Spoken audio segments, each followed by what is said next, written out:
Boa noite a todos. É com muita satisfação que estamos aqui mais uma vez para trazer conhecimento e disseminar conhecimento em prol do setor.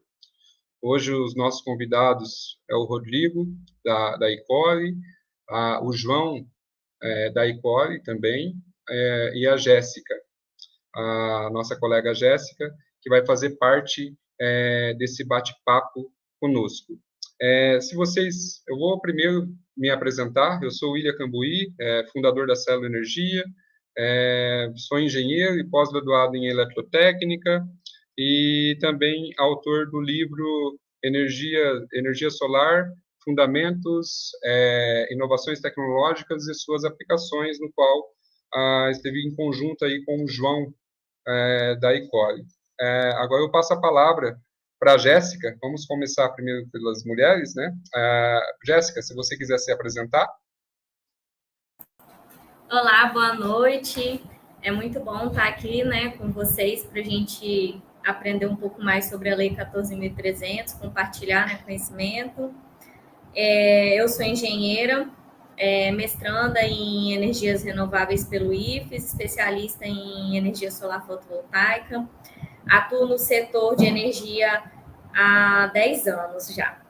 E aí eu tô aí com vocês para a gente conhecer mais. Eu tenho uma empresa aqui em Guarapari, no Espírito Santo, e a gente está aí no mercado para fazer a diferença. Legal. Rodrigo. Boa noite, pessoal, tudo bem? Boa noite, William, Jéssica, João. Prazer estar aqui com vocês, participar de mais um momento, né, de compartilhamento de conteúdo, de conhecimento, de forma recíproca. Essa conversa aqui ela é bem legal, porque a gente leva um olhar para o mercado e colhe uma série de pontos de vista também, então espero que a gente possa trazer alguma relevância para o assunto de hoje e contemplar o tema. Legal. João?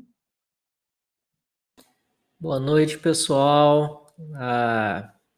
A gente vai falar aqui sobre dicas de aplicação, né? Lei 14.300, aquelas coisinhas que você precisa saber e passar também novidades do mercado, né? Novidades do setor. Aguardem, viu? Tem coisa boa e tem notícias quentes. Bacana.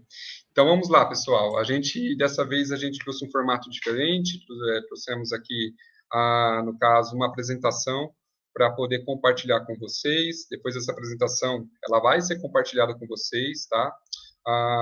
Pode ser por via e-mail ou por WhatsApp. É só é só ativar o canal e colocar o e-mail de vocês no corpo do canal da Celo Energia, que vamos enviar essa apresentação para vocês. Então, vamos lá. Vamos falar hoje da Lei 14.300, mitos, verdades e pontos de atenção. A ementa que a gente trouxe, a gente vai falar um pouquinho da diferença entre TE e TUSD. Vamos falar também de mito da Lei 14.300 versus a realidade da Lei 14.300. Componentes tarifários, aplicação da componente tarifária TUSD fio B e grid zero. Tá? A gente vai falar sobre todos esses tópicos e um pouquinho além. Hoje foi a reunião lá na ANEEL e teve algumas mudanças, algumas informações fresquinhas, no qual o Rodrigo passou, o Rodrigo e a equipe toda aí da Icori passou lá hoje na ANEEL. Tá? E daqui a pouco a gente já vai falar sobre isso também. Tá legal? Podemos até... Rodrigo, você quer falar um pouquinho de como foi hoje na ANEEL? Vamos lá, William. Bom, hoje foi um dia bem importante para o setor, né? Porque já há algum tempo a ANEEL colocou em pauta a regulamentação da Lei 14.300. A questão de uma semana foi trazida à discussão como pauta a nota técnica número 2 de 2023, que tinha como relator o diretor Elvio Guerra, da ANEEL, e essa nota técnica ela trazia pontos importantes para a votação da regulamentação da lei, e os principais deles, William, diziam respeito à aplicação de tarifações a clientes da microgeração, a clientes do Grupo B, antes não previstas, né, na 14.300, dentro de uma interpretação que a ANEEL diz estar nos contextos da lei. No olhar do mercado, é uma aplicação, de certa forma, arbitrária por conta da agência reguladora.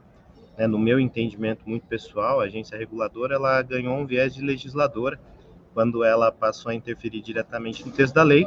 E na semana passada, o mercado se posicionou, nós tivemos algumas sustentações orais bastante contundentes, né, durante essa reunião ordinária da diretoria, que tem um caráter público, e por isso a pauta foi removida da votação, foi trazida para a terceira reunião, que foi a reunião de hoje aqui em Brasília, para que o relator pudesse fazer vistas nos termos que estavam sendo tratados e juntar ali todas as contribuições que tinham sido entregues, para aí sim trazer o seu voto. E hoje foi um dia bastante intenso na ANEEL. Basicamente, toda a reunião foi tomada por essa pauta. Nós estivemos presentes lá desde hoje cedo. Essa reunião começou às 9 horas da manhã. Eu, Arthur Santini, o Renato Ciantelli, da Ecore, estávamos presentes, além da nossa equipe de marketing, que acompanhou tudo isso. Tivemos a oportunidade também de nos expressar nas nossas sustentações orais, trazendo um pouco do olhar do mercado e do consumidor, para essas questões que estavam sendo tratadas, mas ao final do dia o voto da relatoria foi de manutenção daqueles termos que estavam sendo tratados, como por exemplo, né, a inclusão da TUSD-G, que até então faz uma correlação direta com demanda contratada lá no grupo tarifário A, a inclusão da TUSD-G no grupo B. Tinha uma outra questão que estava sendo tratada ali, que era a questão do custo de disponibilidade, se ele seria ou não cobrado em duplicidade, e no entendimento que ainda não é muito claro, para ser sincero, William, a gente precisa ver as deliberações da agência agora, mas no entendimento que foi proposto pela relatoria, nós não teremos essa cobrança em duplicidade. O que será cobrado será uma diferença a maior entre a TUSD-B e o custo de disponibilidade. Aquele que tiver maior custo será pago pelo consumidor. Legal. Mas enfim, isso traz um olhar de alterações na lei, alterações no cálculo. Tudo isso é super importante para que quem esteja nos assistindo aqui fique atento. Mais do que nunca, a gente está num momento de um mercado consultivo, de um mercado de engenharia, de um mercado de busca de soluções, de viabilidade. E claro que mesmo que com essa mensagem de custos adicionais, o que tem que ser levado em consideração nesse momento é o seguinte: o mercado continua viável, né? Porque muita gente já está assustada, preocupada, achando que o mercado perdeu viabilidade. Isso não é verdade. E uma última consideração, William, para finalizar aqui a minha fala, né, entendendo que esse caminho que foi adotado hoje pela Agência Nacional de Energia Elétrica pode, de alguma forma, ter uma interferência no caráter legal. Nós que estávamos aqui hoje presentes, junto com o pessoal do Movimento Solar Livre, alguns outros players do mercado, já começamos uma agenda política, tá, para levar essa discussão novamente para dentro do Congresso, para dentro do Senado, não esquecendo que no Senado nós temos o PL 2703, que trata de uma postergação de pelo menos 6 meses na questão das atribuições de tarifação da 14.300. Então agora nós temos um trabalho muito intenso pela frente de novamente dar vistas a tudo que está sendo discutido, a maneira como está sendo discutido, buscar um entendimento sobre a legalidade de todos esses temas, sobre o papel da agência reguladora e continuar trabalhando, como você gosta bastante de utilizar nas suas falas, em prol do mercado. Eu acho que esse é o principal objetivo da gente estar por aqui hoje e fazer todas essas movimentações que foram feitas. Bacana, muito obrigado aí pelas informações, Rodrigo. A gente acompanha, a Ecore está aí no mercado há anos e vem batalhando, já tem essa iniciativa de trabalhar em prol do setor, em prol de todos, e isso é muito importante, tá? Então, hoje não vai ser diferente, a gente fez uma apresentação bem didática, tá? Ela é mesclada, né, com teoria e prática ao mesmo tempo. Então, aqui tem bastante teoria e, ao mesmo tempo, prática, no qual ficou uma apresentação bem didática, feita com muito cuidado para vocês, ouvintes. Então, vamos lá. Colegas, qual é a diferença da TE e TUSD, né? Primeiro, antes da gente entender a Lei 14.300, a gente tem que entender esse conceito, tá?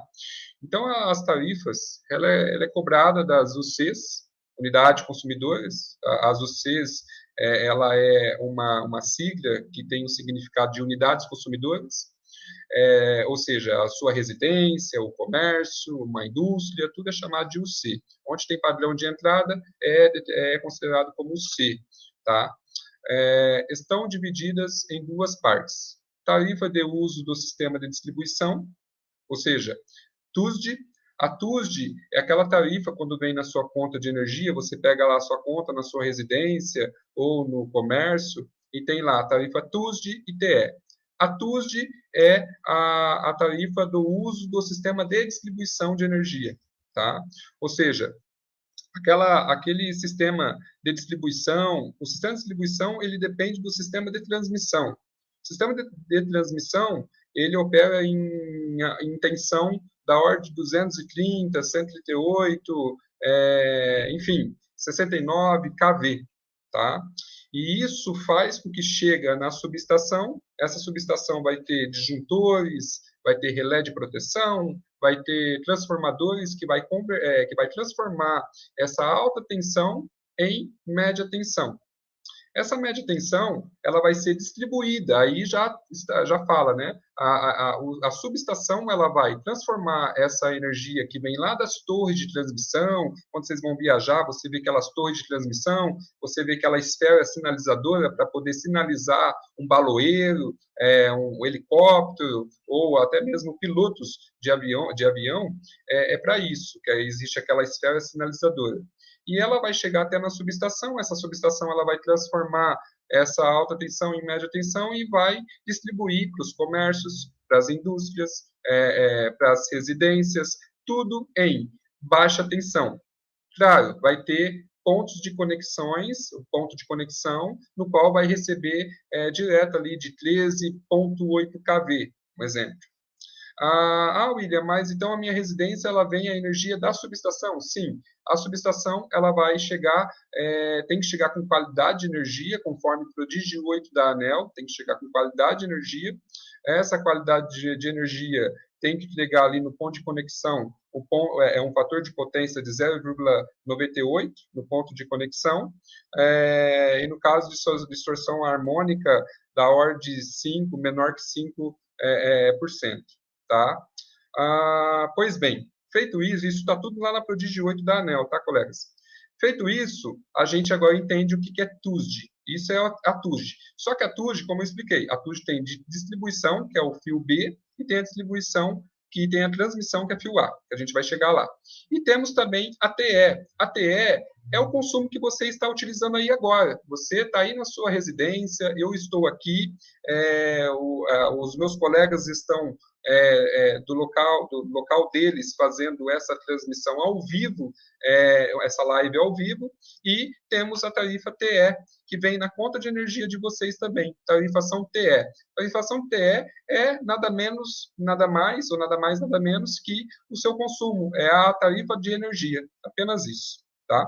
Então, para demonstrar para vocês, a TE, isso aqui é direto da ANEEL, tá, colegas? A TE, essa figura é direto da ANEEL, recolhi de lá e trouxe para vocês.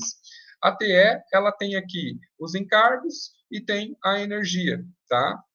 Também, e isso é cobrado só pela energia que você está consumindo, ou seja, se você consumiu 100 kWh, se a sua tarifação TE for, enfim, de 50 centavos, você vai pagar R$50 por essa tarifação, por esse consumo, tá?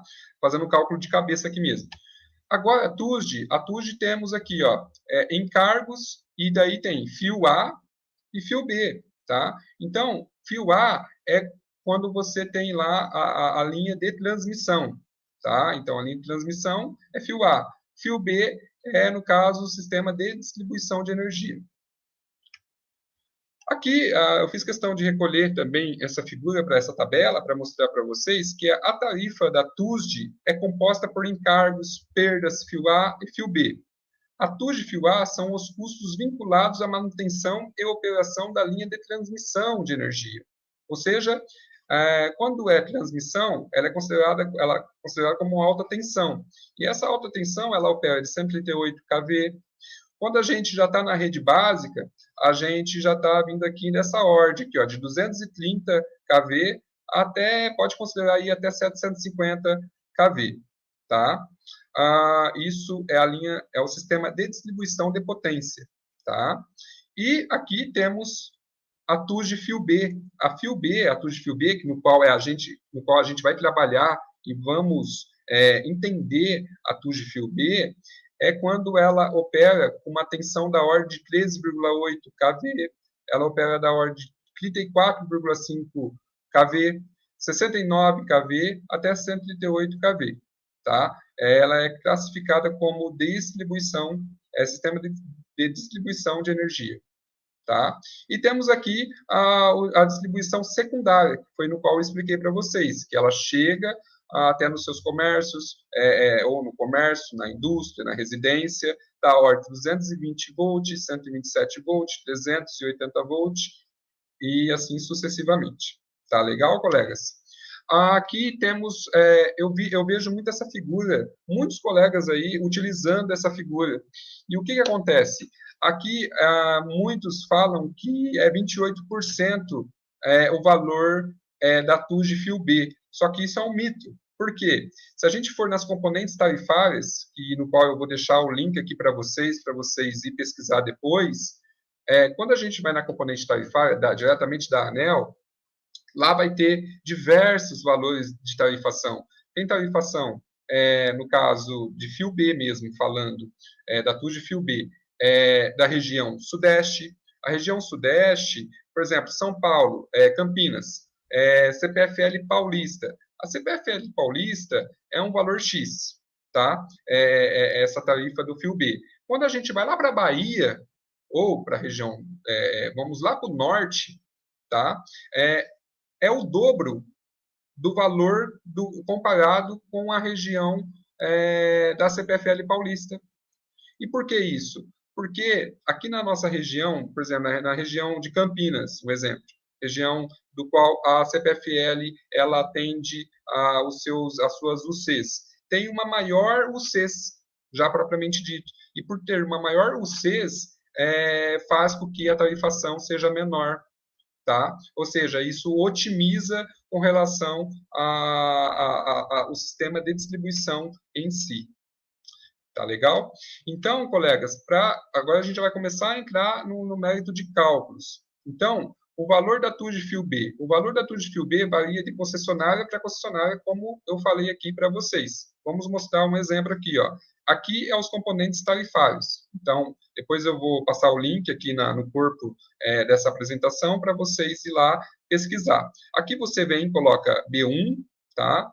Você coloca a tarifa de aplicação, você coloca aqui, ó, que eu coloquei CPFL Paulista, por exemplo, que eu coloquei TUG fio B, você tem que colocar aqui TUG fio B, residencial, que é a subclasse, classe residencial, e modalidade, convencional. Automaticamente, ele vai me dar aqui, ó.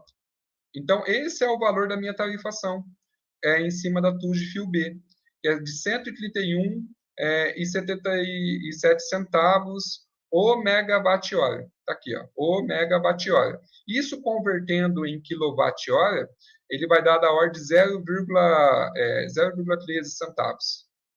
Tá? Então, é assim que se faz. Tá, colegas? Quando a gente pega lá, por exemplo, Coelba, que é lá na Bahia, um exemplo, Coelba, aqui vai ser muito maior o valor. Então, é aqui que vai impactar diretamente, você vai ter que fazer o estudo partindo dessa premissa com relação a TUG fio B, tá? E isso você encontra só nas componentes tarifárias. William, mas por que você só encontra na componente tarifária? Porque a ANEEL ela está acima de todas as concessões, ou seja, concessionária CPFL, concessionária Electro, Coelba, CEMIG, Copel e etc. Todos respondem para a ANEEL. Ou seja, a ANEEL tem dados de todos os componentes tarifários de todas as concessionárias do Brasil. Feito isso, a gente vai começar a usar um exemplo aqui, ó. Segundo passo, descobrir o valor da tarifação, ou da tarifa, com relação ao quilowatt-hora da concessionária. Por exemplo, com o reajuste de 2022, preço por quilowatt-hora na CPFL Paulista ficou em torno de R$ 1,04 por quilowatt-hora. Pronto, já temos esse valor. Guarde esse valor que é relacionado à tarifação B1, tá? Concessão B1. Temos também a B3, que compete a comercial e industrial, mas estamos falando da B1. Então, é fácil de fazer esse cálculo. A gente vem, então, o percentual logo é de 0,13, que é lá da TUG fio B, dividido por R$ 1,04. Logo, temos aqui um percentual de 12,6%. Tá? Essa está relacionado ao percentual da TUG fio B. Esse percentual real que a CPFL Paulista aplica na TUG fio B. Feito isso, a gente começa já a desmembrar. Lá no artigo 27 da Lei 14.300, que entrou em vigor dia 7 de janeiro desse ano, 2023, a aplicação ela vai se deparar com isso aqui, com esse cenário. Cálculo com a aplicação do artigo 27, Lei 14.300, 2023. 15% você vai multiplicar por 0,13, no qual compete a tarifação da TUG fio B. Logo, eu vou ter um valor aqui de 0,019, tá? Esse aqui é um valor em real por quilowatt-hora. Então, se eu achei esse valor, faz de conta que eu tenho aqui 200 kWh. 200 kWh, eu vou multiplicar por 1,4, que é o valor da tarifação. Ou seja, eu consumi 200 kWh. E a tarifa ela foi reajustada pela CPFL para 1,4 com relação a 2022. Logo, eu tenho, se fosse isso na regra antiga, tá, colegas? Na regra conforme a 482 de 2012. Então, se fosse conforme aquela regra, antes da Lei 14.300, então ia ficar nesse cenário, você ia ter uma economia de R$ 208. Só que com a nova regra, se a gente pegar aqui 0,019, que é o valor que a gente achou aqui, já aplicando 15%, que é a vigente já em 2023. 15% em cima, vamos lá, 15%, aqui, 15%. 15% em cima da TUG fio B. Logo, eu achei esse valor multiplicado por 200 kWh, logo eu vou ter 3,93 centavos, né? R$ 3,93. Logo, 208 reais eu tenho que subtrair de 3,93, no qual eu vou ter uma economia, ao invés de 208, de 204, já no primeiro ano vigente de 15%. Agora, vamos usar exemplos mais parrudos. Agora eu passo a palavra para a Jéssica, no qual a Jéssica vai poder explicar com outros exemplos e com a participação também do Rodrigo, participando em conjunto aí. Hoje, com a decisão da ANEEL, né, que até é o que a gente tem hoje, né, Rodrigo? O que foi falado lá nos mostrou o seguinte, que o consumo ele vai ser dividido em parcela compensada e parcela consumida. A parcela que foi compensada por quem gera energia vai aplicar o fio B, né, de forma escalonada, como o William mostrou para a gente. E a parcela que é consumida da rede e não tem geração, não é compensada, essa parcela a pessoa, né, vai pagar quilowatt-hora em cima dela. Então, tudo que a geração abateu faz parte da parcela consumida e tudo que você consumiu além do que foi compensado, né, nesse caso, o seu gerador precisa ser menor, né, do que o seu consumo. E aí eu coloquei um exemplo aqui. Uma pessoa, uma conta de energia que consome 500 kWh e gera 300, ela faz como? Ela paga o fio B sobre os 300 kWh e paga tarifa cheia sobre os 200 kWh. Então, o que ela vai pagar? 15% de 0,131 vezes 200, não, vezes 300, que dá R$ 5,89. E ela vai pagar 1,04 vezes 200, que é a tarifa cheia dessa concessionária que nós estamos estudando, que equivale a R$ 208.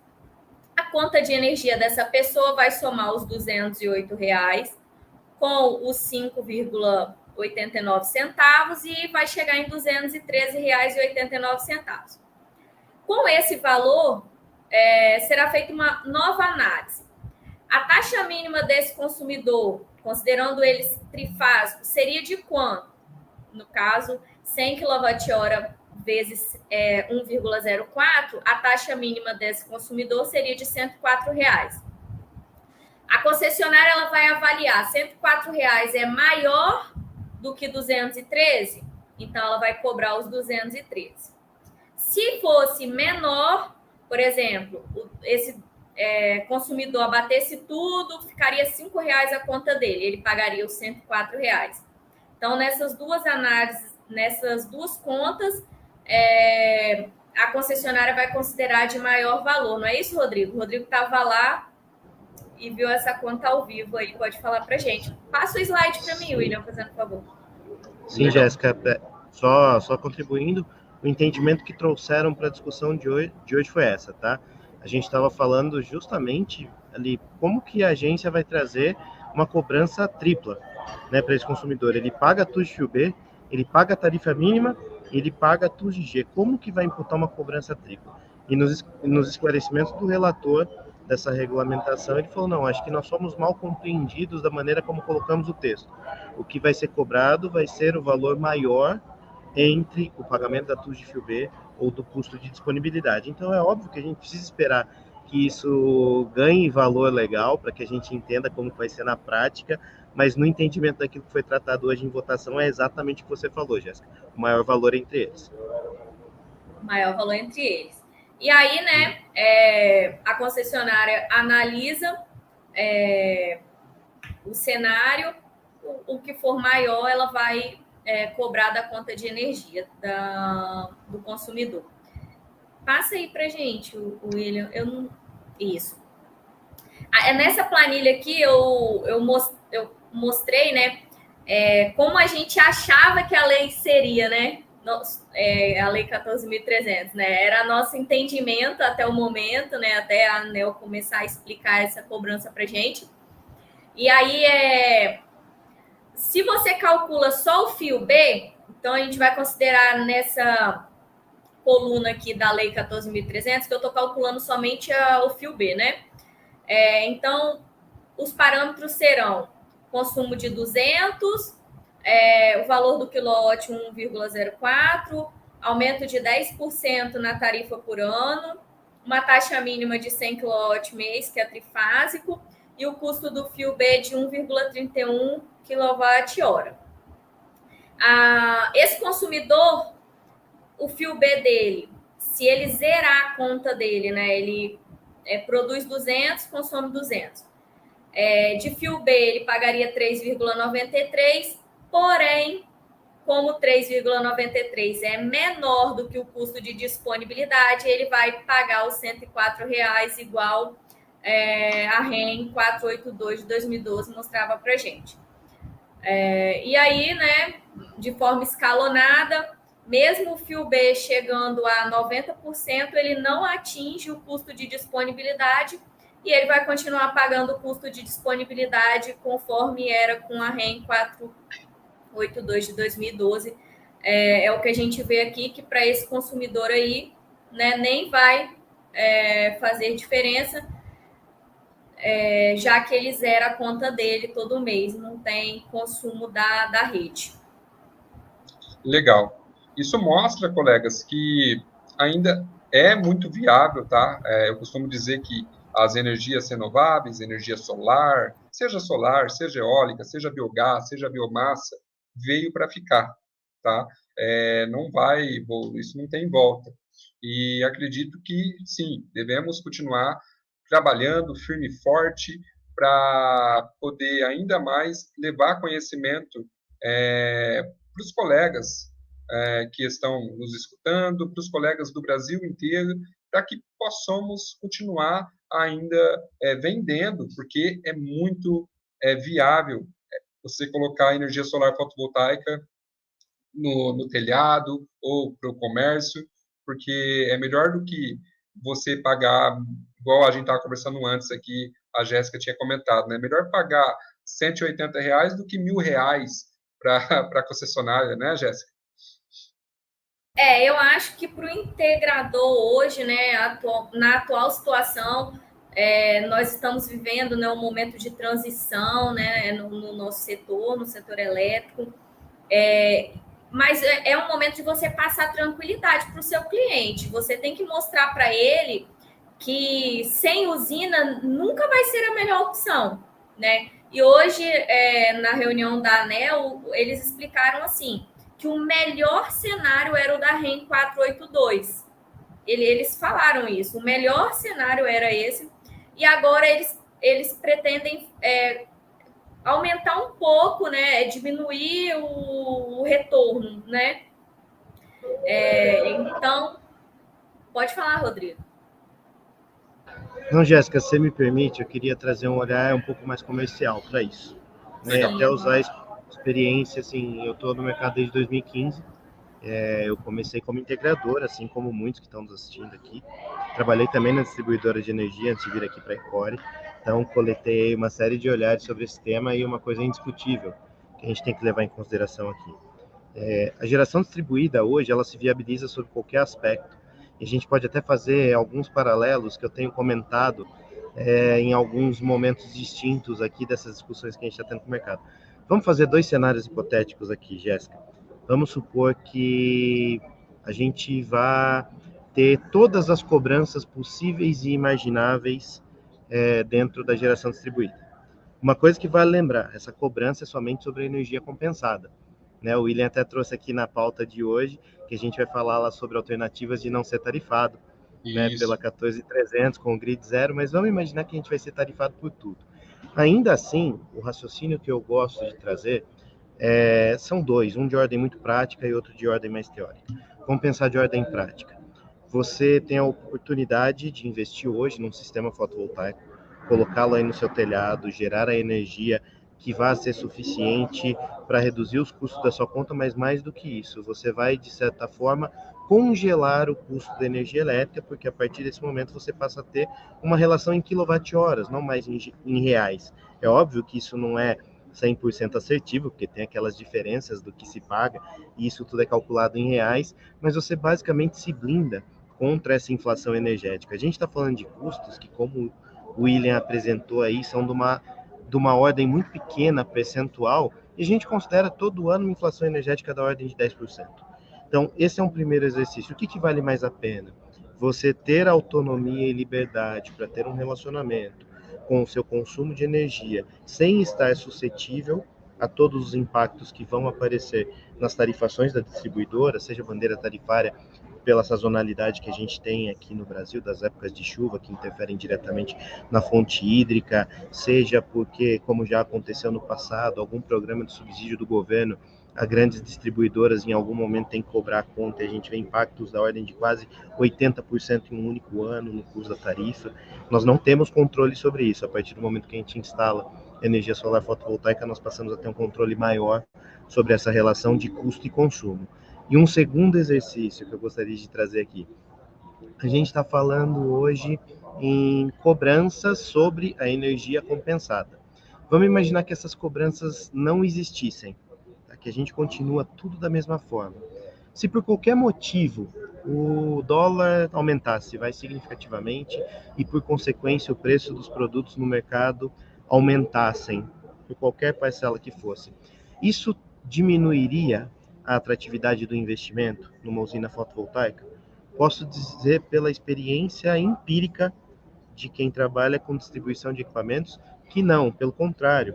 O público brasileiro ele tem o hábito de reagir muito mais rapidamente quando o cenário tende a ficar pior ou entra num cenário de piora quando traz mais comodidade. Eu vejo aqui na Ecore quando nós temos uma necessidade. Por exemplo, olha, por qualquer motivo a minha tabela de preço precisa aumentar para que a gente faça adequações a valores de mercado.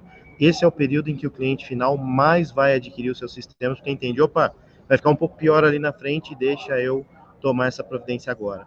Então, a questão de retorno do investimento não é o fator mais significativo para essa tomada de decisão. E aí eu gosto muito de trazer a ideia do custo nivelado de energia, porque isso é definitivo para qualquer cenário. Quando você consegue fazer uma relação entre quais serão os seus custos totais com esse sistema ao longo da sua vida útil e qual será a sua produção total de energia, para que você tenha essa relação de quantos reais ou de quantos centavos de reais você investe para cada quilowatt que você gera, vai ficar muito clara a percepção. Vou fazer um cenário hipotético aqui. Eu vou gastar ao longo da minha vida útil do sistema com o sistema instalado já nas regras da Lei 14.300, algo em torno de 60 centavos de real por cada quilowatt-hora gerado. Eu tenho uma tarifa hoje, como apresentada pelo William, aí, da ordem de R$1,04, sabendo que ela vai sofrer uma inflação energética de aproximadamente 10% ao ano. Na hora que a gente faz esse comparativo, claro, dá para perceber a viabilidade entre produzir a sua própria energia e ter esse custo nivelado do que ficar dependente da distribuidora. Então, eu gosto muito de falar isso, Jéssica, William, João, porque às vezes quem está nos assistindo fala assim, nossa, então quer dizer que a partir de agora eu só passo a ter custos. Isso torna a minha decisão muito mais difícil porque ficou tudo ruim. Obviamente poderia ser melhor se nós estivéssemos num cenário de custo zero, mas ainda assim, dentro de uma realidade, através do marco legal, com características normativas que estão sendo aplicadas no dia de hoje, ainda assim é um investimento que de trás para frente, de frente para trás, com todos os vieses, ele se viabiliza porque, dentre outras coisas, você passa a ter uma relação financeira mais eficiente e também a sua própria autonomia e controle sobre seu relacionamento com a energia. Muito boa, muito bom. Gostei. Muito legal, Rodrigo, as suas observações. E isso, meus caros colegas, é para trazer toda a tranquilidade, porque o Rodrigo hoje ele passou o dia, não só o Rodrigo, como a equipe da Equal, ele passou o dia todo lá na ANEEL discutindo, debatendo, dialogando com, assim, com o pessoal lá nesse quesito, tá?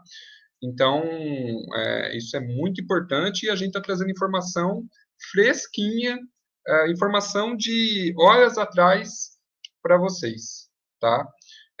Agradeço também a Jéssica, o João. A gente vai entrar num tema muito bacana agora, como não pagar, no caso, a tarifa do excedente de energia injetada na rede. Tá? Mas antes eu gostaria de mandar um abraço lá para a Associação de Engenheiros e Arquitetos e Agrônomos de Valinhos, tá? O qual está nos apoiando.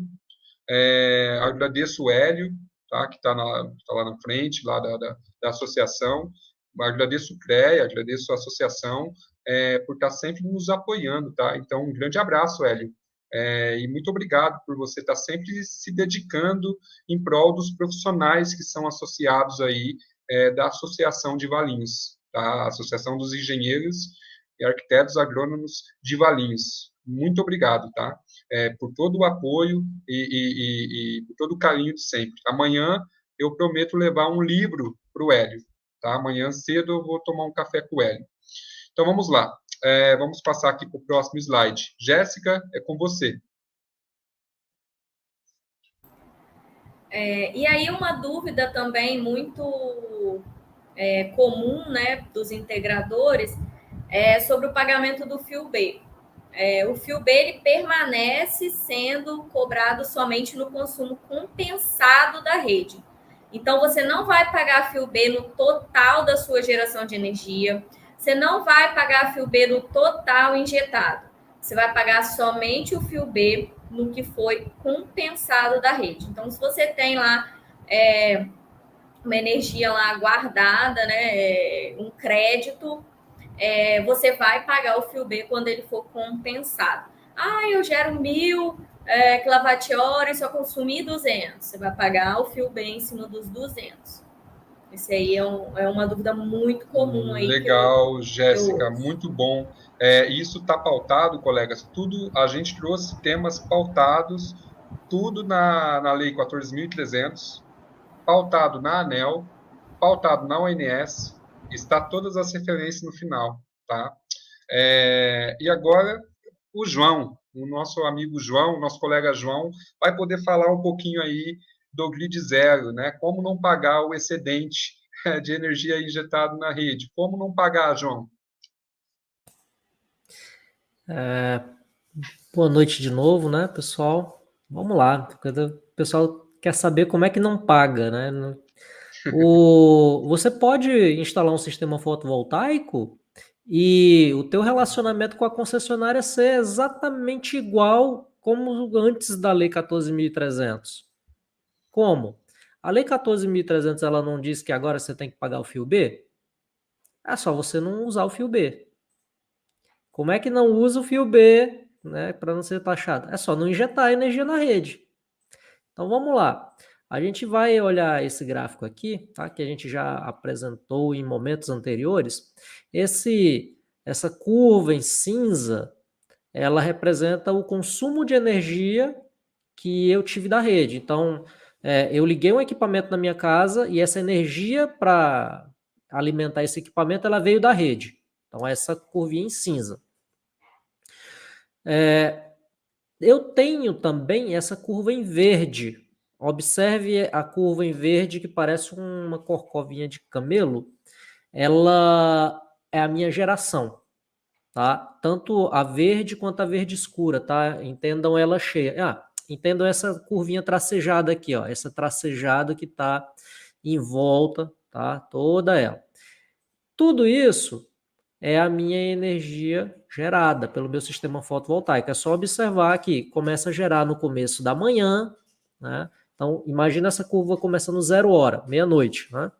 Então, de madrugada eu não gero energia solar, né? De novo, isso também é para energia solar, lembrando que a 14.300 não vale só para solar. Se eu tiver uma usina eólica em casa, tá? Vai ser uma outra curva. Mas o nosso maior público aqui é o solar, né? Então, imagina a geração solar, começa lá 7 da manhã, 5 da manhã, 6, por aí. Ao meio-dia eu tenho pico e depois vai diminuindo a geração, porque o sol, uma hora ele vai se pôr e aí volta de novo a estaca zero de geração de energia solar. Eu vou ter, se eu observar de novo a curvinha em cinza, eu vou ter um consumo ali, um pico de consumo ali no início da manhã, porque eu começo, sei lá, eu acordo, vou tomar um banho quente, começo a usar equipamentos elétricos, né? Eu posso ter um pico ali no meio-dia, se eu ligar um ar-condicionado, e o horário de pico mesmo, normal, que a gente está acostumado, é à noite, quando todo mundo chega em casa, vai tomar um banho quente de novo, ou liga o ar-condicionado, vai assistir TV, jogar videogame, faz tudo aquilo à noite até ir dormir. Né? Aí, quando todo mundo vai dormir, de novo o consumo baixa, e ali essa é uma geladeirinha ligada que fica na madrugada, tá? Então, vamos voltar agora para dentro do verde ali. Tá vendo que tem uma hora que se sobrepõe um consumo de energia, né, com a minha geração. Então, essa parte em verde escuro é o meu autoconsumo. É o que eu gerei de energia elétrica do meu sistema fotovoltaico, só que foi consumido imediatamente pelos meus eletrodomésticos. Então, eu liguei um ar-condicionado ali no meio-dia, deu um pico, mas também coincidiu com o pico de geração do meu sistema fotovoltaico. E aí que a gente está imaginando que o sistema fotovoltaico está gerando mais do que o que eu estou consumindo.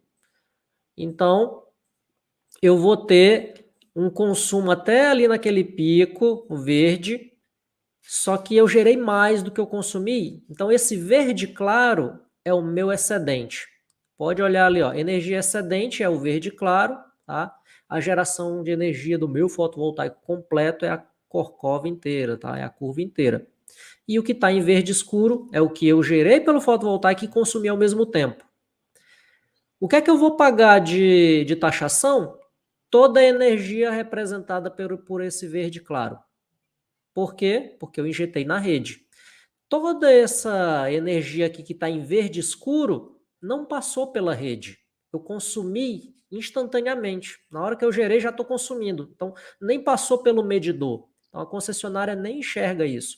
Então, de uma forma bem ilustrativa, você vai pagar pelo verde claro e você não paga pelo verde escuro. João, tem então como não existir o verde claro, ser só o verde escuro?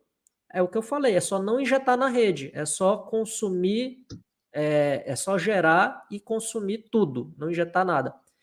Na prática seria o quê?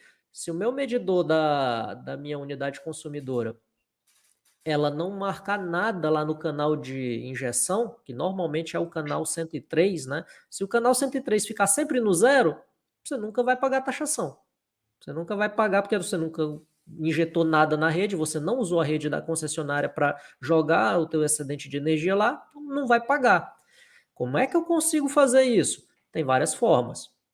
Uma alternativa, que é a mais comum que todo mundo já deve estar imaginando, é instalar um sistema fotovoltaico com bateria de backup. Por quê?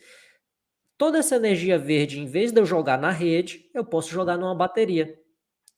Então, não vai passar para a rede da concessionária, vai para a bateria. E eu posso, inclusive, pegar essa energia que foi para a bateria e usar durante a noite, quando eu não estou gerando mais no fotovoltaico, quando não tem mais o sol. E aí o meu excedente eu jogo na bateria e uso à noite. Então, eu consigo diminuir a conta e consigo diminuir, inclusive, o que eu consumo da concessionária. Isso vai diminuir o meu TE, né, a minha taxa de energia, porque eu consumo menos energia da concessionária. Eu estou otimizando o uso do meu solar. Essa é a primeira alternativa. Não injeta na rede. Injeta tudo que for de excedente, joga numa bateria.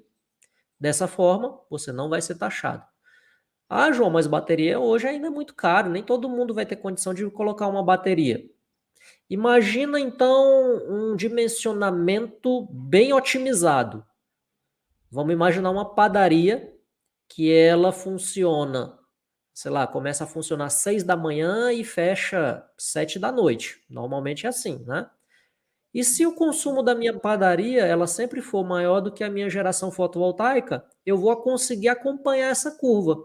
Eu posso mudar um pouquinho a minha rotina de consumo, ou a minha rotina de consumo para, sei lá, uma padaria que tem ar-condicionado, ligar mais no meio-dia, aquelas vitrines que tem o aquecimento, eu ligo tudo meio-dia, deixo no máximo, e aí eu mantenho, né, mantenho a temperatura durante o restante. É uma forma mais simples de entender, tá? Então eu consigo fazer com que o consumo da minha padaria ela acompanhe a geração do meu fotovoltaico. Eu estou otimizando o meu autoconsumo. É só eu não colocar um sistema fotovoltaico que vai gerar mais do que o meu momento de maior consumo. Eu consigo fazer isso, né? Essa é uma opção. Ah, João, mas isso então não vai funcionar na minha residência porque eu saio para trabalhar durante o dia, meu sistema fotovoltaico está gerando todo o tempo e está injetando tudo. E eu só volto só à noite. Aí entra a terceira opção. Recapitulando, primeira opção, bateria. Segunda opção, otimizar o autoconsumo, para eu só gerar o que eu realmente vou consumir. E a terceira opção é fazer um controle de injeção na rede, conhecido também como Grid Zero aqui no Brasil, ou Zero Export, tá? É só eu limitar a minha injeção de energia na rede. Eu posso não injetar nada na rede se eu proibir que o meu inversor ele gere excedente. Como é que eu consigo fazer isso, João? Eu coloco um medidor, faço uma medição lá no meu padrão de entrada. Então eu coloco uma medição lá no meu padrão de entrada para eu saber exatamente o que é que eu estou consumindo das minhas cargas. Então, se eu estou consumindo 10 kWh num determinado momento, para eu não injetar nada na rede, o meu inversor ele não pode gerar mais do que 10 kWh. Se ele gerar 11, vai sobrar 1, vai para a rede. Então, ele vai gerar no máximo 10. Aí chega um determinado momento, meu consumo aumentou 20 kWh. Opa, então o meu inversor, o limite dele passa a ser 20 e não mais o 10. Aí eu não posso injetar 20, não posso gerar 21, senão eu vou injetar 1. E o inversor, ele fica tendo esse feedback. Opa, ele está consumindo 10, eu vou gerar 10. Opa, ele está consumindo 20, eu vou gerar 20. E aí aquela minha curva verde não tem mais o excedente, vai sempre ser aquele verde escuro. O meu consumo acompanha a minha geração. O meu inversor ele só vai gerar exatamente o que eu preciso consumir e não vai injetar. Isso eu consigo, por exemplo, com os inversores da Persistence. Aqui esse exemplo de diagrama é o microinversor da Persistence. Eu tenho a ECUC aqui, tá? Essa ECUC eu consigo medir o meu consumo de energia e a minha produção de energia fotovoltaica. E aí eu consigo equalizar. Opa, a minha produção tem que ser igual ao meu consumo, sempre. E nunca vou injetar. Pode passar para o próximo slide. Ó, eu consigo fazer também a mesma coisa com os inversores da SolarEdge. É uma outra topologia, mas vejam que ele tem também um medidor inteligente. O papel que a ECUC faz com os microinversores da Persistence, eu tenho um medidor inteligente da SolarEdge que faz o mesmo papel. Ele vai medir o consumo ali na rede, tem aquele TC, ó, naquele TCzinho que está aparecendo ali, ele mede o consumo da rede. O próprio inversor ele já dá o feedback através dessas medições, né? Já pode mandar o feedback para o sistema inteiro, né? Do quanto que o inversor está gerando. Opa, então eu sei de novo o quanto que eu estou gerando, o quanto que eu estou consumindo. Se eu sei o quanto que eu estou consumindo, eu só vou gerar exatamente o que eu estou consumindo. Então não vou injetar nada. Se eu não injeto nada, não uso o fio B, não uso o fio da concessionária, eu não tenho que pagar. Então você não tem nada que ser taxado, tá? Não vai ser taxado em nada. Ah, João, isso aí, então eu vou perder energia, vou deixar de aproveitar a energia. Olha, tanto o sistema da Persistence quanto o sistema da SolarEdge, você consegue otimizar o teu autoconsumo através de várias estratégias. Por exemplo, William, volta no slide da Persistence, por favor. Da Persistence. A ECUC, ela tem saídas de relé. São os contatos secos que você pode fazer o seguinte. Num determinado momento eu estou gerando mais, nossa, mas eu já liguei todas as minhas cargas, eu estou usando o ar-condicionado aqui, estou usando no máximo. Tá, não tem uma tarefa que você poderia agendar para usar, consumir uma energia naquele momento, em vez de eu injetar na rede, será que não tem algum equipamento que eu possa ligar naquele momento para usar essa energia agora, nesse momento, ao invés de usar depois? Filtragem de água da piscina, por exemplo. Eu posso mandar ligar uma bomba. Tem um relé de contato seco, eu posso ligar um contator que vai ligar o filtro da piscina. Vamos usar a bomba do filtro da piscina em vez de jogar excedente na rede. Dá para fazer isso. E tem várias outras tarefas que dá para agendar, tá? Você pode imaginar várias coisas. Sei lá, Lavar louça. Lavar louça, lavar roupa. Dá mesmo, você deixa agendado lá, ela faz num determinado horário, que você não vai estar em casa, alguma coisa assim. Dá para fazer esse tipo de automação? Dá. Se numa casa dá para fazer isso, imagina num comércio, numa residência, tá? Ou numa indústria, perdão. Então, dá para otimizar o autoconsumo. Passa o slide para a SolarEdge, por favor, William. A SolarEdge, ela tem algumas soluções. Ela tem um controlador de aquecimento, tá? Para você usar num boiler para água quente. Você controla relé, você controla a ligação de equipamento. Então, isso é otimizar o teu autoconsumo. Então, você começa a usar a tua energia de forma mais inteligente. Então, ao invés de eu fazer algumas tarefas à noite usando a energia da rede, por que eu não vou usar no momento que eu poderia, em vez de injetar na rede, usar essa energia agora? É o que o pessoal vai fazer muito quando tiver carro elétrico. Vai, sei lá, eu vou fazer alguma coisa no domingo, alguma coisa, vou sair, sei lá, deixa o carro carregando, né? Ou faz outra coisa, né? Dá para... Eu posso escolher carregar o meu carro a hora que eu quiser. Se eu for tarifa branca, quiser carregar o meu carro na madrugada, por exemplo, quando a energia é mais barata, eu posso. Então, tem muitas opções, tá? Para você otimizar o teu autoconsumo.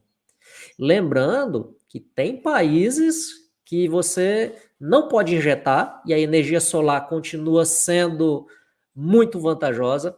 Tem países onde, mesmo que você injete, você não tem, não gera crédito e nem gera dinheiro, tá? O que você injeta, você pode até injetar na rede, mas o que você injetou na rede é da concessionária. Tem países que é assim, tá? E tem países que limitam, você só pode injetar até tanto, tá? Mas em nenhum desses países a energia solar fotovoltaica ela deixou de ser vantajosa. Nossa, agora eu não vou mais instalar. Não, não existe, jamais. Imagina. Legal. Muito bom, João. Muito legal a explicação. Isso realmente funciona, é viável, tá? Principalmente aqui, né, João? Ó, esse foi o prédio lá do Ministério da Defesa. Se você quiser falar um pouquinho, Isso, aqui é grid zero, né? exatamente. Por que aqui foi grid zero? Né? Então, esse é um exemplo do Ministério da Defesa, não injeta na rede. Nossa, João, então estão perdendo dinheiro? Não estão perdendo nada. Eles não injetam na rede e tem uma economia considerável. Mas por que que eles não injetam na rede? Né? Aí é questões técnicas da rede de distribuição. A particularidade do Ministério da Defesa ele está na esplanada dos ministérios. Ali na esplanada dos ministérios é tudo rede reticulada, é rede subterrânea. Por que rede subterrânea, rede reticulada não pode injetar? Vamos lá. Rede subterrânea, você não vê poste, você não vê fio, você não vê a linha, não vê os transformadores, você não vê a rede. Se der um defeito, como é que o pessoal vai descobrir onde é que está o defeito se está tudo enterrado, é tudo subterrâneo? Aí, para isso, a rede de distribuição ela é dividida em retículos. São segmentos. Quando dá um problema na rede, dá um problema e ele é isolado em um retículo, só numa determinada faixa. Então, quando tem algum problema, não cai tudo, cai um pedaço. É esse pedaço, o pessoal, opa, aquele problema está naquele lugar, eles vão lá e resolvem. Só que o que acontece? Essa rede reticulada, ela enxerga a injeção de energia como se fosse um defeito. É tipo um DR, que quando tem uma fuga de energia, ele desliga. Quando eu injeto energia na rede reticulada, ele vai entender como um defeito, como um curto-circuito, uma falta-terra, entendeu? A corrente que está circulando ali, tem alguma corrente a mais que não deveria estar circulando. De onde é que está vindo? Ele vai enxergar como se fosse um defeito e vai derrubar. Para não derrubar a rede de distribuição porque injetou energia, aí você não injeta energia. Então, é por conta dessa particularidade. Então, o grid zero, ele já é uma função consolidada dos investidores fotovoltaicos. Nem todos têm, mas é uma função comprovada e consolidada. Olha o tamanho dessa instalação aí no Ministério da Defesa. Né? Gigantesca, isso aí tem 600 quilowatts. Legal. 600 kVA. Outra aplicação comum do grid zero é no mercado livre de energia. Tem empresa que está no mercado livre de energia, não pode ter geração distribuída, porque a resolução você não participa do sistema de compensação de crédito se você for do mercado livre de energia. Aí qual é o problema? Se você injetar na rede, dependendo do teu medidor, o medidor vai entender a geração como se fosse um consumo e vai te cobrar pelo que você consumiu e pelo que você injetou na rede.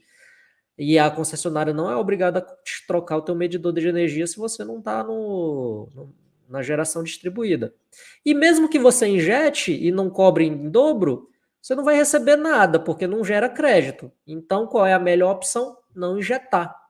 E aí também, quem está no mercado livre de energia e não pode injetar, conhece muito bem essa função de grid zero. Né? Ficou então, muito bem instalado, hein? Ficou muito bem feitinho esse projeto aqui. Muito legal. Sim. Então, esse é um exemplo. Eu só vou voltar o Rodrigo aqui, deixa eu só interromper aqui rapidinho, eu estou controlando aqui. Deixa eu só voltar ele aqui, só um momento. Pronto, Rodrigo de volta aí. Deixa eu voltar aqui. Pronto. Então, vamos lá. Esse é um exemplo, tá? Então, o Ministério da Defesa, ele vai continuar gerando a economia de energia que ele sempre gerou, e a lei vai tá sendo aplicada, depois vai ter 15%, 30%, 45%, até 90%, depois vai para 100% lá em 2045, 2045, por aí. Só que para o Ministério da Defesa não vai fazer diferença nenhuma, porque eles não injetam na rede. Se o próprio Ministério da Defesa faz isso com uma instalação gigantesca, vai ser muito mais simples fazer a mesma coisa numa residência, num comércio, numa indústria. Com certeza, João. Isso eu vejo com muito bons olhos. Rodrigo, quer comentar alguma coisa? Quer falar alguma coisa a respeito disso? Eu estou vendo aqui uma pergunta que foi colocada no chat, William, do Luiz Legal. Gustavo Pereira. Ele está falando, pô, mas não é melhor eu injetar na rede e para bater o consumo noturno? Eu acho que é importante a gente observar aqui o que está sendo discutido, né? Se você quiser fugir da tarifação imposta aí pela TUS de Fio B, uma das alternativas é não injetar na rede. Óbvio que a Sim, melhor solução é aquela que faz sentido para o consumidor, né, William? Eu com gosto muito de certeza. falar, cara, a gente está num mercado em que esses projetos, eles ganharam um viés simplista, mas não são, né? Você, o João, a Jéssica são pessoas extremamente técnicas que sempre olharam pelo olhar de engenharia. Tem muita gente que não sabe que eu sou engenheiro também, né? Eu sou O técnico em João, eletrotécnica, o engenheiro Rodrigo eletricista também. Só que eu Sim, acabei indo para a parte comercial, mas o que eu sempre gosto de falar com o pessoal comercialmente, não abandonando a técnica, é o seguinte: você tem que entender qual é a necessidade do seu cliente. Se você quer entregar uma solução, precisa existir um problema. E se você quer entregar a melhor solução, você precisa saber qual é o problema.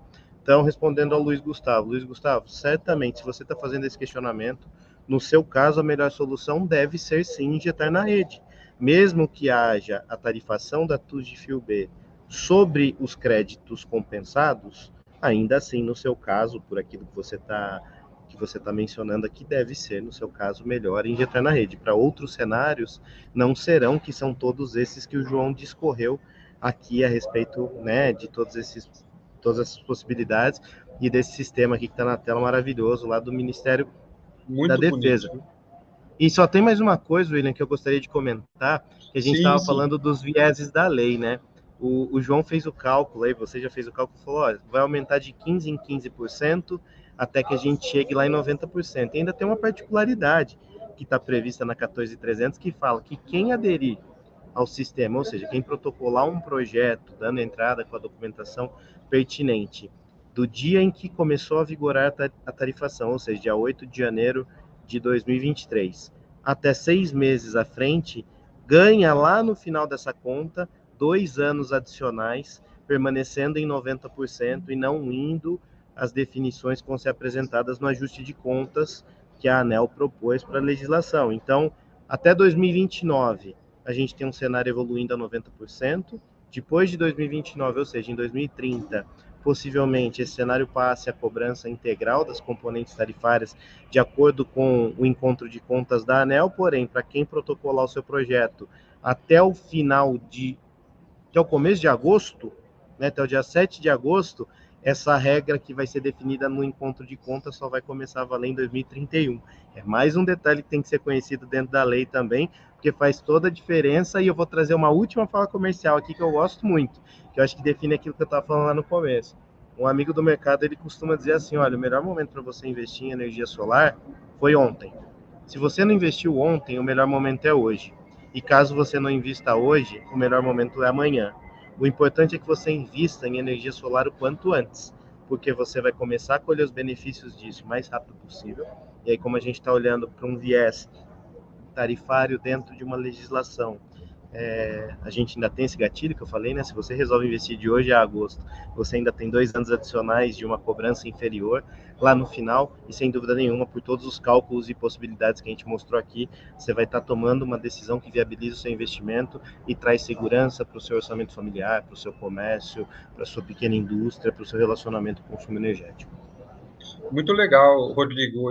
Assim, os meus sentimentos é a mesma coisa, é os mesmos sentimentos que eu falei para a associação e para todos aqui os associados que estão aqui presentes, engenheiros, eletricistas, engenheiros mecânicos, automação e controle, enfim, que está aí atuante, trabalhando no segmento de energia, no contexto geral.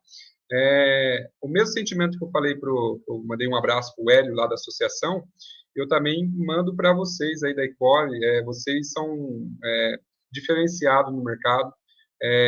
Antes de profissional, somos seres humanos, né? Costumo dizer isso. E por isso que eu uso muito a palavra e a frase em prol de todos, porque a educação ela tem que ser disseminada, sim, em prol de todos. E nunca vou cansar de falar isso. E vocês fazem isso. A gente está aqui, ó, agora, né, à noite, disseminando conhecimento em prol dos colegas. Tem, com certeza, alguns colegas aqui que são clientes de vocês, são clientes da Ecole.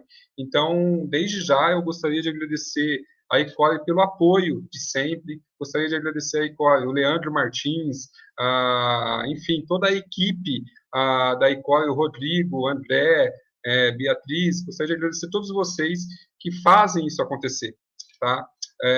Saiba, colegas, que a Ecole é uma das nossas parceiras, apoiadoras no quesito educação, de disseminação de conhecimento. E isso eles fazem muito bem. Quando une forças, se torna isso aqui que está acontecendo agora, essa realidade de uma live tão bonita que está acontecendo. Agradeço também a Jéssica pela participação, uma acadêmica aí, nata, e tenho certeza que tem um futuro brilhante pela frente. A Jéssica é mestra em energias renováveis. Agradeço o João pela sempre a atenção de sempre, que está nos atendendo, suporte técnico, é o responsável técnico da Ecole. Então, só gostaria de deixar essa mensagem, que a Ecole ela não é de hoje, né? Ela tem a mesma, vamos dizer assim, tem essa identidade também dentro da Ecole. Ela vende produtos, ela vende kit fotovoltaico, só que ela também tem a disseminação de conhecimento junto. É por esse motivo que o João está lá, o João, Rodrigo, são todas pessoas aí capacitadas, que têm, no caso, é formado em engenheiro, o João mesmo é mestre. Então, eu gostaria de deixar essa mensagem aqui, tá, para vocês. Quer falar alguma coisa, Rodrigo? Quer falar alguma coisa, Jéssica, João? Sinta-se à vontade. Vamos responder algumas perguntas. Eu vou só fazer um comentário sobre isso que você falou. Eu fico muito feliz com essa fala, porque isso cumpre parte dos nossos objetivos aqui. A Ecole, ela vem para o mercado, óbvio, como uma empresa que vive de vendas, né? Não à toa nós somos importadores e distribuidores de equipamento, mas o nosso compromisso com o mercado, ele é maior do que isso, é de formação realmente.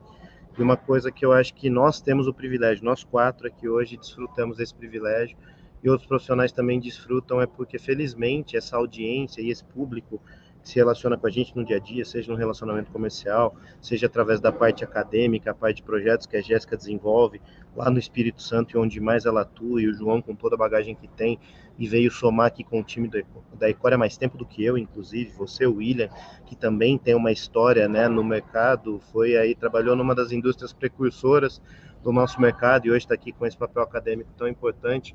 Nós todos desfrutamos da oportunidade que o mercado nos dá de, em alguns momentos, sermos formadores de opinião, né? E se a gente não tiver uma opinião consistente para trazer para o mercado um discurso de qualidade, alinhado com princípios, alinhado com verdades, de uma maneira que a gente eleve a régua do mercado, o nosso papel está sendo desprezado. Então, eu fico muito feliz pelos seus agradecimentos. É um compromisso que realmente a Ecole tem e traz para o mercado, de ser uma empresa que tem no seu DNA o compartilhamento de conhecimento, mostrar que a energia solar não é tudo igual, democratizar o acesso à energia, né, levar a energia ao alcance de todos. Tá, aí são as parcerias que nos fortalecem, seja com você, através dessa live de hoje, seja com os nossos clientes, seja com a nossa audiência. O sucesso de todo mundo é que faz a Ecole crescer e ser uma empresa de relevância do mercado, e não o contrário. Não é a relevância da Ecole que causa o sucesso de todo mundo. Legal, muito bom. Muito bom. Eu agradeço também pelas palavras, Rodrigo, e vamos continuar firme e forte. Jéssica, João, quer falar alguma coisa? Sinta-se à vontade. Eu quero deixar aqui um recado para quem está assistindo a gente, né? O setor está se modernizando, o setor está sofrendo, né, alterações, mas quanto mais você procura conhecimento, quanto mais você se especializa, quanto mais você busca entender, né, aprender sobre o setor, trazer, como o Rodrigo disse, trazer uma solução para o seu cliente em cima do que ele deseja, nunca vai faltar cliente para você. Então, se você assistiu a live inteira, hoje você encontrou no mínimo 4 soluções para dar para o seu cliente, né? Uma que é gerar a mesma quantidade que você consome, outra é gerar um pouco menos do que você consome, né? O grid zero, de 2 ou 3 formas diferentes, você conseguiu agregar aqui para apresentar para o seu cliente a partir, né, de amanhã e trazer isso nos seus orçamentos e ter argumento para conseguir fechar a venda. O que a gente mostrou aqui hoje foi que nada está inviabilizado e gerar sua energia é sempre a melhor opção, porque você vai ser independente, né? Tanto do governo quanto das concessionárias, você vai ter essa independência e você vai ter uma economia financeira também, né? Que não deixou de valer a pena em hipótese nenhuma aqui, a gente não chegou nessa conta em nenhum momento. Legal. Vamos juntos. O setor de energias renováveis, como eu falei, né? Ela veio para ficar e o que acontece? Quem vai contra está indo. Isso pode ter um impacto ambiental. Vocês estão vendo aí, né? O que está acontecendo no nosso mundo em si, terremoto, enfim. Quando você gera sua própria energia, você está contribuindo também para o meio ambiente. Temos que levar isso em consideração. Não é só o custo, não é só o financeiro que é rentável, mas também você vai estar contribuindo para as próximas gerações. Pense nisso, tá? Isso também faz parte do ESG, no qual a gente já discutiu isso aqui em conjunto com a Ecole também. João, quer comentar alguma coisa? Comentar sobre a parte de conhecimento, né, que a gente está fazendo aqui. Para quem ainda está com dúvidas, quem ainda não conseguiu entender assim, nossa, mas o meu cliente não é nenhum dos perfis que você falou aqui, o meu cliente é assim, assado, ele tem tal coisa. Para todo problema existe uma solução e o legal é que a Ecore tem várias pessoas especialistas, tá, para sempre te ajudar a entregar a melhor solução para o teu cliente. No caso do Ministério da Defesa, o problema dele era foi resolvido, até meio complicado. Você pode ter um outro problema, a gente tem uma equipe técnica para grandes projetos pequenos. Aqui a gente não tá falando disso para demonstrar conhecimento. Nossa, eu sei demais e tal, eu vou mostrar para o pessoal. Não, a gente quer que você saiba tudo disso também, para que você consiga continuar no mercado saudável e sendo referência, dando as melhores soluções que o teu cliente pode dar. E a gente, da Ecore, a gente consegue te ajudar nisso. A gente consegue te explicar, não, me explica melhor o perfil do teu cliente e a gente consegue ajudar a entregar a melhor solução. Eu faço isso, na verdade, a minha função na Ecore é fazer isso. Então, o pessoal que entra em contato comigo sabe, né? Então, a gente quer que você tenha o mesmo conhecimento que a gente tem e até melhor, tá? Então, é isso, tá? Contem com a gente que a gente está à disposição para te ajudar. Legal, pessoal. É isso. Quem tem mais perguntas, se tiver alguma pergunta, pode mandar aqui no chat. Estou vendo que tem pessoal até de Dracena mandando mensagem aqui. Boa noite. MC Solar. Deixa eu ver aqui. Bruno Biondi. A prorrogação até o mês de julho não haverá? Isso foi explicado, né? O Rodrigo Matias comentou. Rodrigo Matias, quer falar sobre isso? Sobre lá o prazo de 6 meses? Sim. Mas eu acho que o que ele está perguntando não é sobre o prazo de 6 meses, sim sobre o PL 2703, que prorrogava a tarifação até julho. Tá? Não sabemos ainda, Bruno. É um processo que ainda está no Senado, deveria ter sido votado no final do ano passado. O Senado entrou em recesso antes que isso virasse pauta para votação. Na verdade, parte dos senadores, incluindo o presidente da casa, pediu um período maior para avaliação da proposta, para fazer vistas.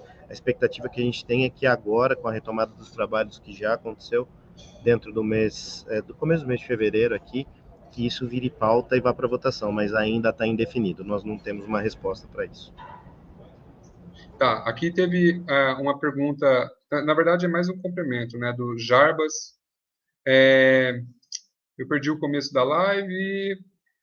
Para o meu público, 100% de consumo é crédito, consumo remoto, mas não vejo problemas. Ele falou que não vê problema e vai continuar firme e forte aí com relação à energia solar. Aí tem aqui Ezequiel. Boa noite, prezados. Gostaria de saber mais sobre a demanda contratada da TUG-G. Foi o que a gente comentou hoje, no qual o Rodrigo participou. Teve lá hoje na ANEEL, discutindo isso mesmo, né, sobre essa inclusão da TUG-G. Rodrigo, sinta-se à vontade para poder responder o Ezequiel. Beleza, William. Nesse caso aqui, eu acho que ele está perguntando para o grupo A. As regras tarifárias do grupo A são um pouco diferentes, né? O custo de disponibilidade do grupo A vem através da demanda contratada. Então, basicamente, dentro da demanda, nós temos o que está sendo tarifado no grupo B como custo de disponibilidade e TUS de fio B. O grupo A ele apresenta uma diferença porque realmente a TUS de G vem como uma possibilidade de cobrança em substituição à demanda. No entanto, isso tem que ser valorado, tá? E pode substituir a demanda contratada? Depende de características do seu projeto, existem uma série de particularidades na lei, então a gente tem que entender, é um projeto junto à carga, é um projeto para autoconsumo remoto, como por exemplo o Jarbas comentou ali no começo, qual é a potência do seu sistema? Existe um texto que ele traz situações tão restritivas que eu vou utilizar aqui só para exemplificar o que a gente está falando.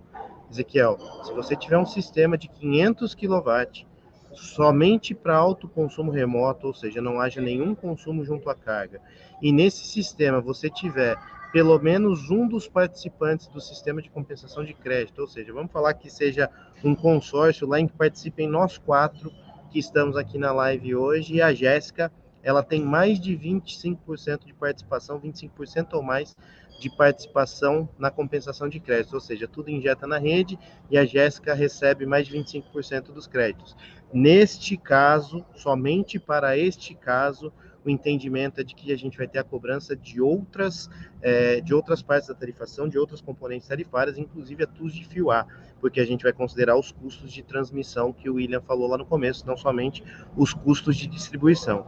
Se a gente estiver falando nos cenários de consumo junto à carga, o entendimento é que a TUS de G ela vai fazer, às vezes, do que diz respeito ao custo da demanda, onde vai se pagar a disponibilidade para a distribuidora. No entanto, o entendimento de demanda não deixa de existir, porque esse é um limitador para o relacionamento de potência com a rede.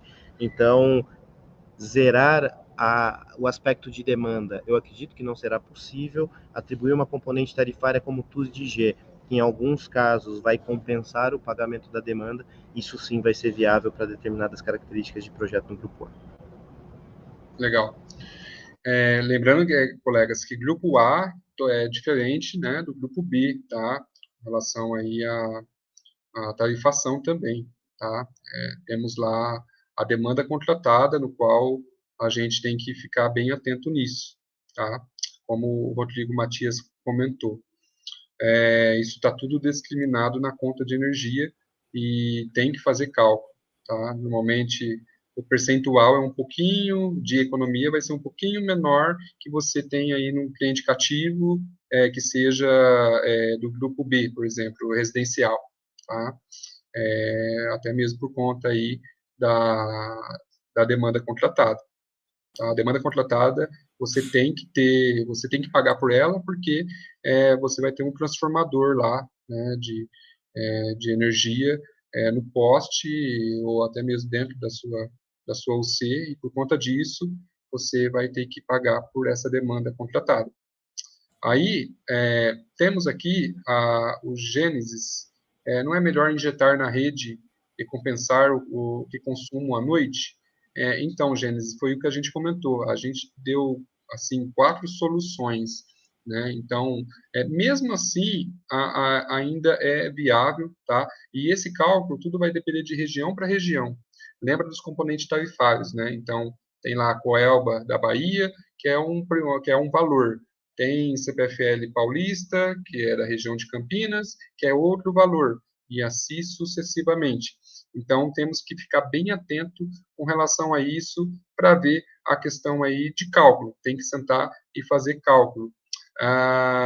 Eu entendo que é viável, porque, como eu falei, a energia solar, ela não é só a questão da economia em si, mas também ela agrega com relação ao meio ambiente. Rodrigo, quer falar alguma coisa? Eu queria. O João. Aproveitando que até a mesma pergunta do Gênesis, o Luiz Gustavo Pereira, talvez eles trabalhem na mesma empresa, sejam donos da... Mas vamos lá. Talvez tenha havido alguma confusão na hora que a gente explica assim, não injetar alguma solução, e aí pode ter parecido que a única solução era não injetar. Não. Mas vamos lá, vamos responder a pergunta. Não é melhor injetar a energia na rede e compensar o consumo à noite? Depende do teu cliente. Tá? Exatamente. Por exemplo, no Ministério da Defesa, eles não têm a opção de injetar. Se injetar energia, derruba, eles ficam sem energia da rede. Aí cai tudo, o inversor desconecta, eles ficam sem energia. Então, para esse tipo de cliente, essa opção nem existe. Se eu sou um cliente, tipo eu, residencial, eu estou trabalhando, passo o dia trabalhando, e o meu consumo lá em casa é só a geladeira durante o dia. E o meu consumo vai aumentar só durante a noite, quando eu já não estou mais injetando, quando eu não estou mais gerando energia. Então eu não tenho essa opção, não tem como eu limitar minha geração. Se eu limitar minha geração na hora que eu estou fora de casa, eu não vou gerar nada, porque eu não estou consumindo nada, então não é a melhor opção. Sempre injetar créditos vai continuar sendo uma ótima opção. Tem como eu melhorar ainda colocando bateria. O melhor dos mundos, na verdade, é a bateria, porque você consegue pegar tudo que você gerou, consumir instantaneamente com o que você está consumindo. Se sobrar, joga na bateria para usar à noite. E aí nem paga pelo uso da rede da concessionária, porque foi o que você está usando à noite é o da bateria, que foi gerado por energia solar. Mas nem sempre todo mundo tem o dinheiro para comprar uma bateria. Mas, como eu falei, depende do teu cliente. Se o teu cliente pode comprar a bateria, encher de bateria e suprir todo o consumo dele, jogar todo o excedente em bateria, vai ser a melhor opção. Qual vai ser a melhor opção para cada tipo de cliente? Aí é o que eu falei que a gente consegue te ajudar. Você me explica qual é o perfil do teu cliente que eu consigo te dizer qual é a melhor solução. Eu digo mas a Ecore como um todo, tá? A Jéssica também vai conseguir, o William também, o Rodrigo também, tá? Então, sim, é para isso que a gente está aqui, para te dar a melhor solução dependendo do perfil do teu cliente. Entendido, João. O Gênesis, resposta do Gênesis é entendido a explicação. Isso é muito bom, colegas. E é isso, a gente fica muito feliz de ter respondido todos os colegas.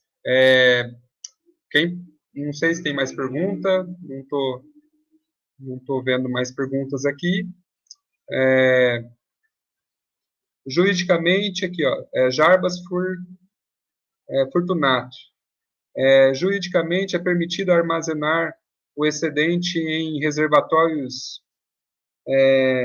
em PCH? Ou isso caracteriza em PCH?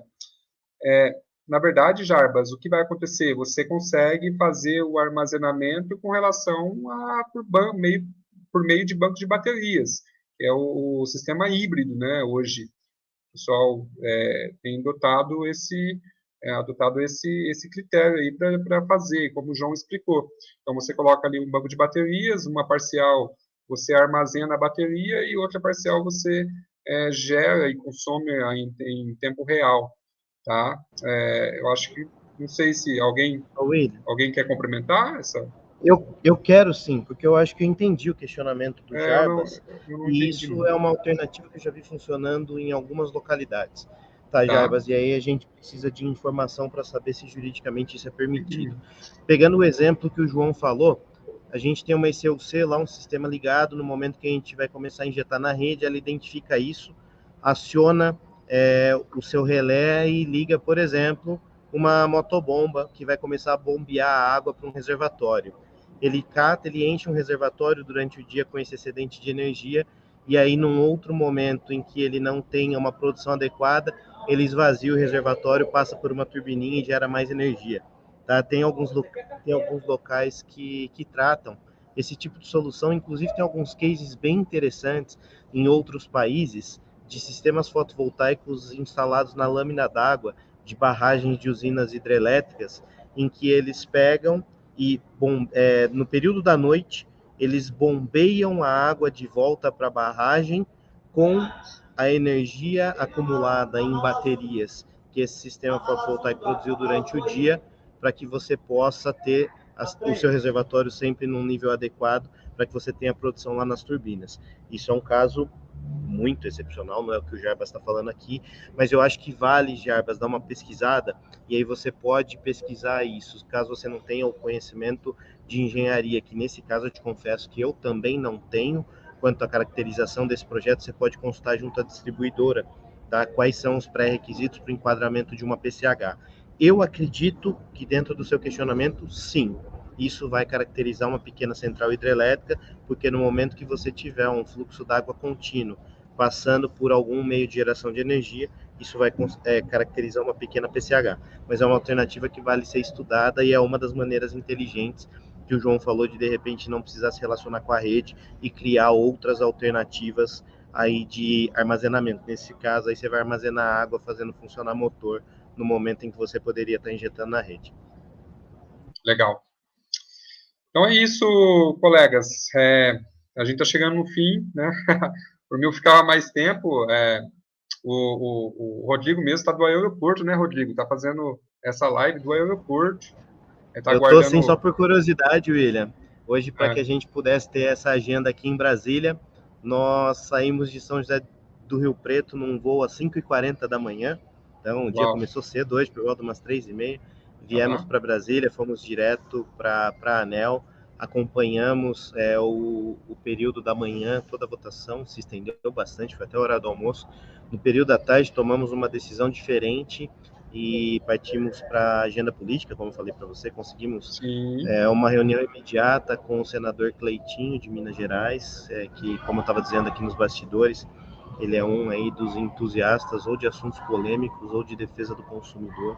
E não que a gente queira polemizar o assunto, mas a gente precisa de apoio político. E eu saí diretamente do gabinete dele para poder fazer a live aqui com vocês. Como eu tive restrição de fazer as gravações lá dentro do Senado, então eu peguei um Uber, corri para o aeroporto onde eu estou agora, que eu vou aguardar meu voo aqui às 10 e pouco da noite para a gente poder participar juntos nessa live. Muito legal. Muito obrigado. Agradeço, Rodrigo, pela participação. Agradeço a Jéssica pela participação. Agradeço o João pela participação. Todo o apoio de todos os envolvidos para isso acontecer. A Ecole, a Associação, a Célula Energia, enfim. Agradeço a todos. E deixo aqui já meu boa noite para todos. Querem dar as palavras finais? Sinta-se à vontade, pessoal. Começando pela Jéssica. Boa noite a todos, foi muito bom, né? Acho que a gente conseguiu agregar um pouco de conhecimento hoje e foi muito bom estar aqui com vocês. Legal. João? Só agradecer, né, por vocês estarem aqui até agora. Ó, praticamente a mesma quantidade de pessoas que estavam no meio da live continuaram até agora, então só tenho a agradecer por vocês concederem esse tempo de vocês para a gente. E a gente fica à disposição, tá? Muito obrigado. Rodrigo? William, obrigado pelo convite, é sempre um prazer estar aqui com você, prazer ter compartilhado esse espaço com o João e com a Jéssica também.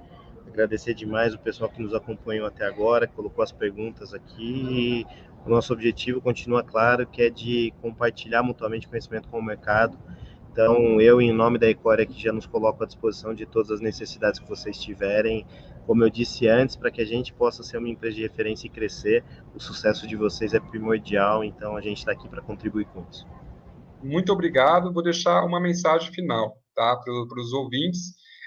Vamos, em breve, em parceria aí com a associação, com certeza a Ecole vai estar junto também, vai estar junto, tá, nos apoiando, e vamos fazer um mini congresso em Campinas, em breve, tá, vai ser dentro de uma universidade aqui em Campinas, vai ter temas técnicos, temas... vamos voltar com esse assunto também da Lei 14.300, vai ser uma jornada aí de palestras, tá, colegas? Vamos ver a possibilidade também de exposição de kit fotovoltaico lá para mostrar para vocês. Então, fique atento a isso. Em breve, vocês serão notificados disso. Então, em breve isso vai acontecer, tá bom? E já deixo minha gratidão por todos vocês, por estar aqui, até ter dado um pouquinho do tempo de vocês, como vou usar a palavra do João, para a gente, para que possamos disseminar o conhecimento aí em prol de vocês mesmos, tá? Compartilhe esse vídeo, compartilhe esse link com o máximo de pessoas que vocês puder, porque quando a gente dissemina e leva conhecimento para mais pessoas, o mundo fica melhor assim. Tá? Então, agradeço a todos vocês e até breve. Um grande abraço.